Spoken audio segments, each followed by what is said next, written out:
Hello students, welcome back to my channel. तो आज के इस क्लास में हम कंप्लीट करने वाले हैं BA 4th semester major paper 7 history. History से जितना भी सब्जेक्टिव क्वेश्चन है वो हम आज की इस क्लास में करेंगे। ये पार्ट 1 रहने वाला है और पार्ट 2 थोड़ी देर में अपलोड हो जाएगा रात तक में। और एक मल्टीपल चॉइस क्वेश्चन का एक क्लास होगा जो कि आपका कल सुबह 6 बजे तक में अपलोड हो जाएगा। तो आप सबको ये तीनों वीडियो को देख करके ज़रूर जाना है। अगर आप अभी तक कुछ भी नहीं पढ़े हैं तो आप ये तीनों वीडियो का भी क्वेश्चन आंसर आप करके जाएंगे तो आपका एग्ज़ाम में अच्छा खासा नंबर आ जाएगा। तो काफ़ी स्टूडेंट्स का कमेंट आ रहा था कि पॉलिटिकल साइंस में 90% क्वेश्चन मैच किया है। तो मेजर पेपर 6 जो है हिस्ट्री का, उसमें भी काफ़ी क्वेश्चन मैच किया है। तो आप सबका मेजर 7 में भी मैच करेगा। तो आप सबको करना क्या है कि वीडियो को अंत तक देखना है, अपने दोस्तों के साथ शेयर भी करना है और इसमें पढ़ करके ज़रूर जाना है। जितना भी क्वेश्चन हम करवाएंगे उसका आंसर आपको करके जाना है। जो आपको 10 नंबर का क्वेश्चन देता है उसमें आपको लिखना है 5 से 6 पेज, और जो आपको शॉर्ट में क्वेश्चन देता है उसको आपको लिखना है 3 से 4 पेज। उसमें आपको आंसर लिखना है 3 से 4 पेज। मतलब क्या कि एक एक करके हम नहीं बोले, दोनों साइड को जोड़ करके बोले हैं 3 से 4 पेज। तो इतना आंसर आपको उसमें लिखना है। जितना भी क्वेश्चन हम करवाएंगे उसका सबका आंसर आपको गूगल से सर्च करके सारा आंसर लिख करके जाना है। यहाँ पे हम शॉर्ट में करवा रहे हैं पर आपको लॉन्ग में लिखना है तो आंसर भी उतना ही बड़ा चाहिए होगा। तो गूगल से भी सर्च करके या फिर चैट जीपीटी से सर्च करके लिख लेना है। तो चलिए हम क्लास को शुरू करते हैं। तो पहला सवाल है आपका कि अकबर की राजपूत नीति का वर्णन कीजिए। तो इसमें आपको आंसर लिखना है कि अकबर की राजपूत नीति मैत्री और सहयोग पर आधारित थी। उसने राजपूतों से वैवाहिक संबंध स्थापित किए, उन्हें मुगल सेना और प्रशासन में उच्च पद दिए तथा उनकी धार्मिक स्वतंत्रता का सम्मान किया। जो राजपूत शासक उसकी अधीनता स्वीकार करते थे उन्हें वो क्या करते थे कि उन्हें अपने राज्यों पर शासन करने की अनुमति देते थे।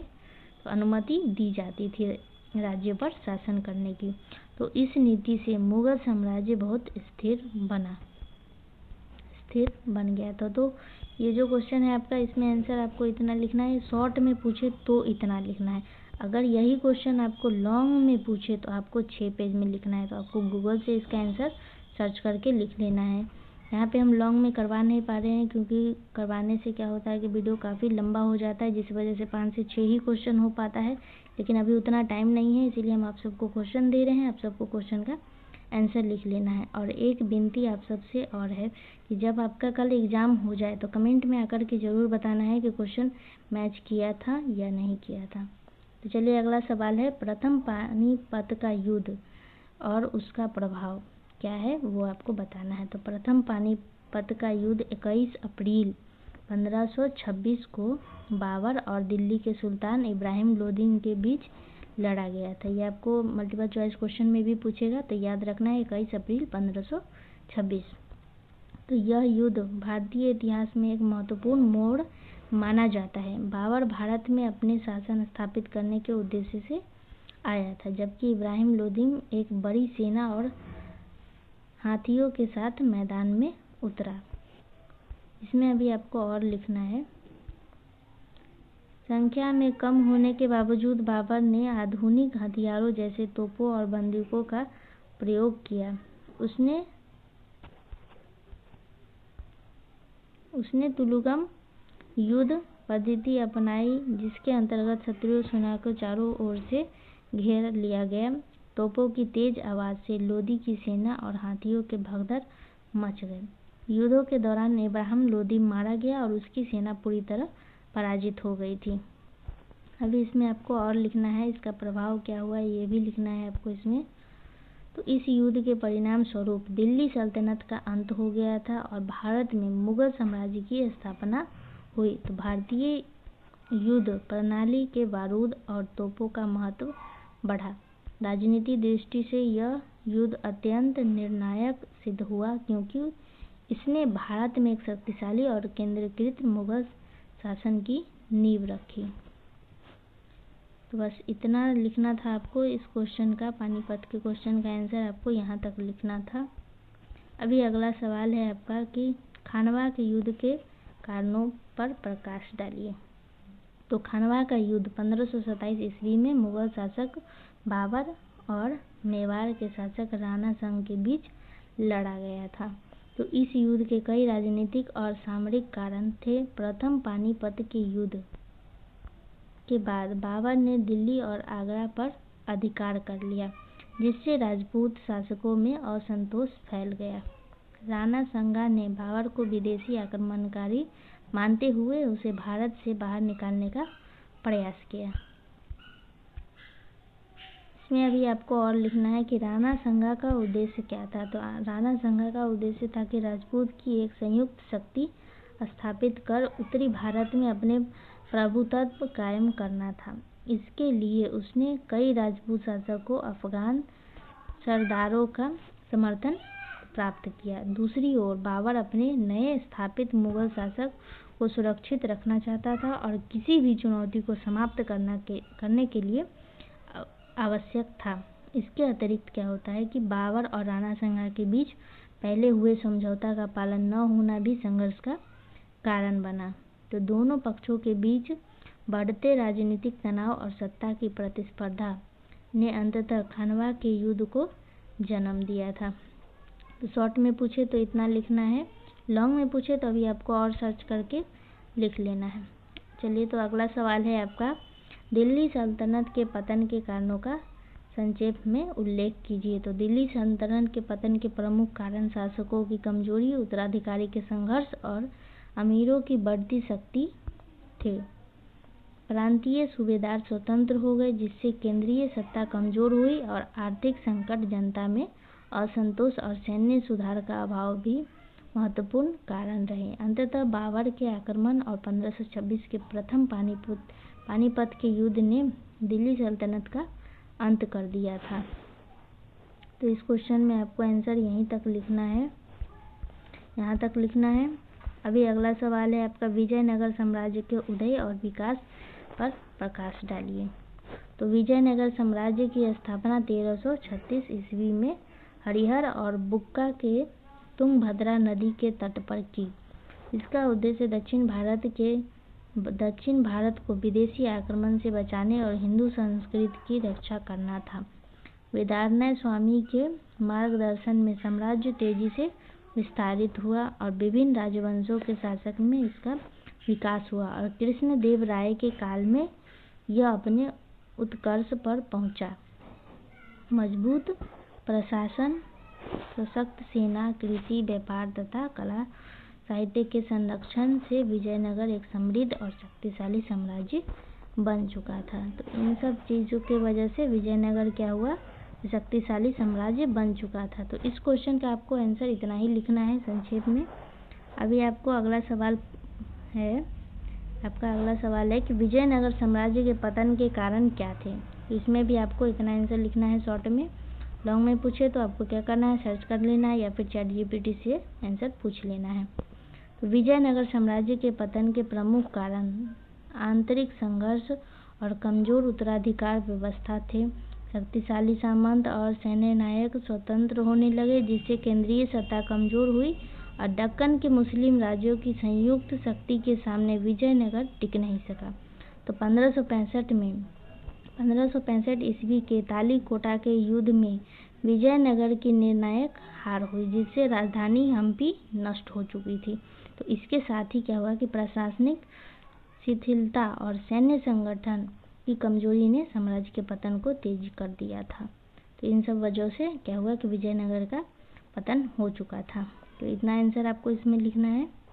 अभी आपका अगला सवाल है, तैमूर के भारत पर आक्रमण के कारण पर प्रकाश डालिए। तो तैमूर के भारत पर आक्रमण का मुख्य कारण दिल्ली सल्तनत की कमजोरी थी। तो तुगलक शासक आपसी संघर्षों और प्रशासनिक अराजकता से जूझ रही थी। भारत की अपार धन संपदा और समृद्धि नगरों की प्रसिद्धि ने तैमूर को आकर्षित किया। इसके अतिरिक्त क्या हुआ कि वो अपने आप को इस्लाम का रक्षक मानते थे और भारत में फैले अर्थव्यवस्था को उसने आक्रमण का अवसर समझा। तो सामंतवर्ती क्षेत्रों की सुरक्षा व्यवस्था कमजोर होने के कारण तैमूर का आक्रमण सफल हो गया था। तो इन सब वजहों से क्या हुआ, तैमूर के भारत पर आक्रमण के ये सब कारण थे। इतना आंसर आपको इसमें लिखना है। अभी आपका अगला सवाल है, कुतुबुद्दीन ऐबक के चरित्र और उपलब्धियां का संक्षिप्त वर्णन कीजिए। तो आपको डिटेल में लिखना है इसके बारे में। तो कुतुबुद्दीन ऐबक दिल्ली सल्तनत का प्रथम सुल्तान और एक उदार तथा दयालु शासक था। वह साहसी, परिश्रमी और न्यायप्रिय व्यक्ति था, इसीलिए उसे लाख बकस कहा जाता था। उसने भारत में तुर्की सत्ता की नींव मजबूत की। उसकी प्रमुख उपलब्धियां में दिल्ली सल्तनत की स्थापना और कुतुब मीनार का निर्माण प्रारंभ हुआ था। तो कुतुब उल इस्लाम मस्जिद का निर्माण शामिल है। उसके शासन ने भारत में मुस्लिम शासन की अस्थायी आधारशिला रखी। तो इसका क्वेश्चन, ये जो क्वेश्चन है आपका, ये क्वेश्चन, इसका आंसर आपको यहाँ तक लिखना है। अभी अगला सवाल है आपका कि वेस्टर्न हिस्टोरियोग्राफी पर संक्षिप्त चर्चा करना है आपको, यानी पश्चिमी इतिहास लेखन पर संक्षिप्त चर्चा करना है। तो इसमें आपको लिखना है, शॉर्ट में पूछे तो शॉर्ट में लिखना है, लॉन्ग में पूछे तो सिर्फ इतना आंसर आपको नहीं लिखना है। ये मेरा आपको सजेशन है कि इतना आंसर सिर्फ नहीं लिखना है, तो इससे आपको नहीं मिलेगा 10 नंबर।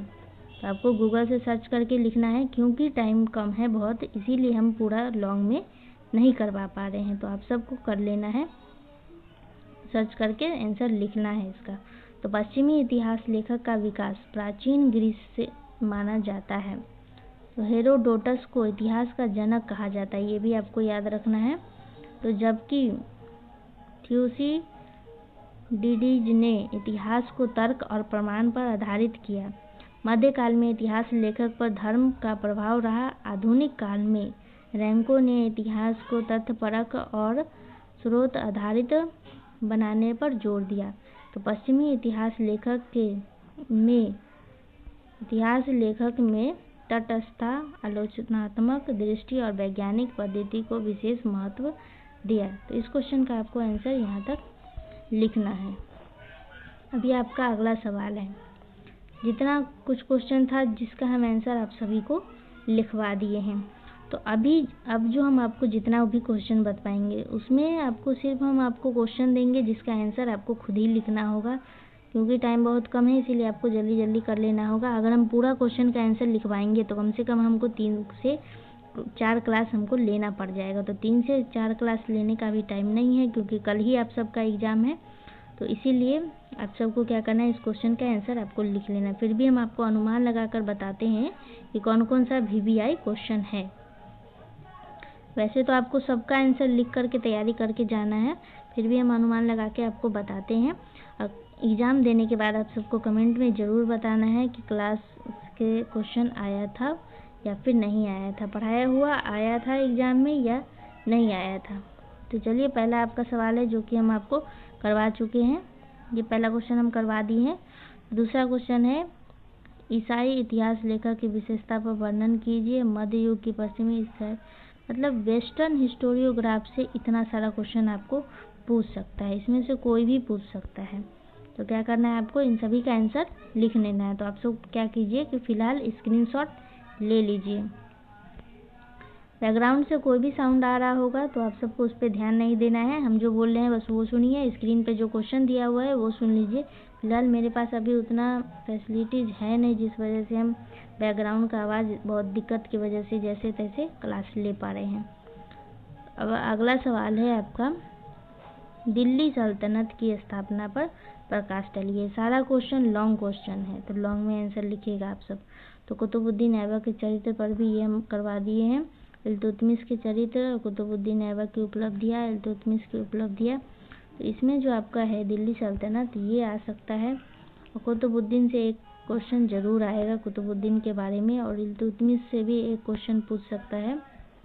वैसे तो लॉन्ग में आपका 4 ही आता है, लेकिन 4 के बजाय 6-7 दिया हुआ रहता है, उसमें से जो भी आए आपको लिख लेना है।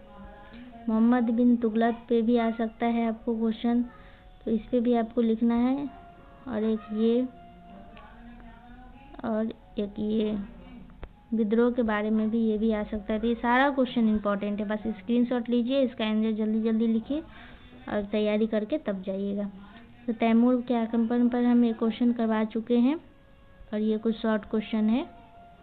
शॉर्ट क्वेश्चन का अगर टाइम मिलेगा तो हम कम्युनिटी पोस्ट पे डाल देंगे, वहाँ पर आप जा कर के देख सकते हैं। तो नहीं तो शॉर्ट क्वेश्चन भी चाहिए तो आप लोग को क्या करना पड़ेगा, ये कमेंट करके बताना पड़ेगा। जितने ज़्यादा स्टूडेंट्स करेंगे कमेंट उतने ही कम्युनिटी पोस्ट पर हम डाल देंगे आपको शॉर्ट क्वेश्चन।